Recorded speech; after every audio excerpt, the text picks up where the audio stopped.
ಇದು ಪೆಮ್ಡಾಸ್ ರೂಲು 5ನೇ ವಿಡಿಯೋ ಇದು. ಇದರಲ್ಲಿ ಏನಂತ ಕೊಟ್ಟವ್ರೆ, ಇಷ್ಟು ದೊಡ್ಡದು ಕೊಟ್ಟವ್ರೆ 325 + 276 ಬಾಕ್ಸ್ ಬ್ರಾಕೆಟು, ಕರ್ಲಿ ಬ್ರಾಕೆಟ್, ಆಮೇಲೆ ರೌಂಡ್ ಬ್ರಾಕೆಟು. ಇದನ್ನು ಯಾವ ಥರ ಮಾಡೋದು ಅಂದರೆ ಸೇಮ್ ಅದೇ ಥರ ಪೆಮ್ಡಾಸ್ ರೂಲ್ ಅನ್ನೋದನ್ನ ಉಪಯೋಗಿಸ್ಬೇಕು.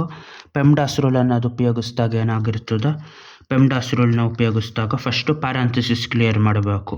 3 ಐತಲ್ಲ, ಯಾವುದನ್ನು ಫಸ್ಟ್ ಮಾಡಬೇಕು ಅಂದರೆ ಒಳಗಡೆ ಇರೋದು ಮಾಡಬೇಕು. ಈ ಪಾರ್ಟಲ್ಲಿ ಏನು ಬತ್ತು, ಇಲ್ಲಿ ಮೈನಸ್ ಬತ್ತು ಮತ್ತು ಗುಣಿಸೋದು ಬತ್ತು. ಇವಾಗ ಯಾವುದನ್ನು ಫಸ್ಟ್ ಮಾಡಬೇಕು, ಅದು ಗುಣಿಸೋದು, ಇದು ಕೂಡೋದು ಕಳಿಯೋದಕ್ಕಿಂತ ಜಾಸ್ತಿ ಇಂಪಾರ್ಟೆನ್ಸ್ ಆಯ್ತು. ಹಂಗಾಗಿ ಈ ಪಾರ್ಟ್ ಫಸ್ಟ್ ಮಾಡಬೇಕು. 15 4 60 ಅಂತ ಆಯ್ತದ. ಆವಾಗ ಇದೇನಾಯ್ತದ, ಇದು ಹಂಗೆ ಉಳಿದಿರ್ತದೆ. 325 + 276 ಡಿವೈಡೆಡ್ ಬೈ 150 ಮೈನಸ್ ಇದರೊಳಗಡೆ 9 times of 9 curly bracket plus round bracket ಒಳಗಡೆ ಏನಾಯಿತು 83 - 60 ಅಂತಾಯಿತು. ಇದು ಮಾಮೂಲಿ ಕ್ಲೋಸ್ ಆಯಿತು 3 ಬ್ರ್ಯಾಕೆಟು. 83 - 60 ಅಂದರೆ 23 ಆಯಿತು. ಒಂದೇ ಒಂದು ನಂಬರ್ ಇದ್ದಾಗ ಬ್ರ್ಯಾಕೆಟಿಂದ ಆಚೆ ಬರ್ತದೆ, ಅವಾಗ ಈ ಥರ ಆಯ್ತದ +23 ಅಂತ ಆಯ್ತದ. ಇವಾಗ ಕರ್ಲಿ ಬ್ರ್ಯಾಕೆಟ್ ರೌಂಡ್ ಬ್ರ್ಯಾಕೆಟ್ ಹೋಯ್ತು. ಕರ್ಲಿ ಬ್ರ್ಯಾಕೆಟ್ ಒಳಗಡೆ 9 ಟೈಮ್ಸ್ ಆಫ್ 9 + 23 ಅಂತ ಆಯ್ತು.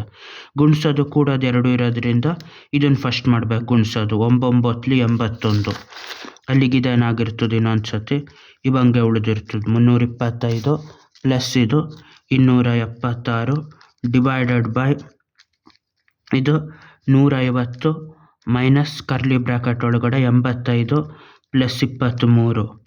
ಆಮೇಲೆ ಇದು 81 + 23 ಅಂದರೆ ಇದೆಷ್ಟಾಗಿರ್ತದೆ, 104 ಆಯ್ತದೆ ಇದು. ಅಲ್ಲಿಗಿದು 325 + 276 ಡಿವೈಡೆಡ್ ಬೈ ಎಷ್ಟಿದು 150 - 104 ಅಂತ ಆಯ್ತದೆ. ಇದು ಬಾಕ್ಸ್ ಬ್ರ್ಯಾಕೆಟು. 150 - 104 ಅಂದರೆ ಎಷ್ಟಾಯಿತು, ಇದು 150 - 104 46 ಆಯಿತು. ಇದು ಒಂದೇ ನಂಬರ್ ಇದ್ದಾಗ ಬ್ರ್ಯಾಕೆಟಿಂದ ಆಚೆ ಬರ್ತದೆ. 325 + 276 ಡಿವೈಡೆಡ್ ಬೈ 46. ಈ ಡಿವೈಡ್ ಮಾಡೋ ಪಾರ್ಟು ಮೊದಲು ಮಾಡಬೇಕು. ಅವಾಗ ಎಷ್ಟಾಯ್ತದೆ, ಇಲ್ಲಿ ಈ ಕಡೆಯಿಂದ ಬಂದಾಗ ಇದು 325 ಪ್ಲಸ್ ಎದೆಷ್ಟು 276 ಬೈ 46 ಅಂತ ಆಯ್ತದೆ.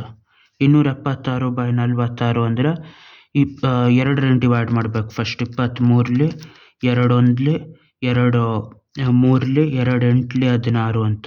23 5 115, 23 6 138. ಇದು 23 6 ಅಂತ ಡಿವೈಡ್ ಮಾಡಬೇಕು. ಇದು 325 + 6 ಅಂತ ಆಯ್ತದೆ. ಇದೆರಡನ್ನು ಕೂಡಿದ್ರೆ 331 ಆಯ್ತದೆ. ಅಲ್ಲಿಗೆ ಟೋಟಲ್ ಆಗೆಷ್ಟು 331. ಇಷ್ಟನ್ನು ಸಿಂಪ್ಲಿಫೈ ಮಾಡೋದಾಗಿ ಬರೋದು. ಬಾಯ್.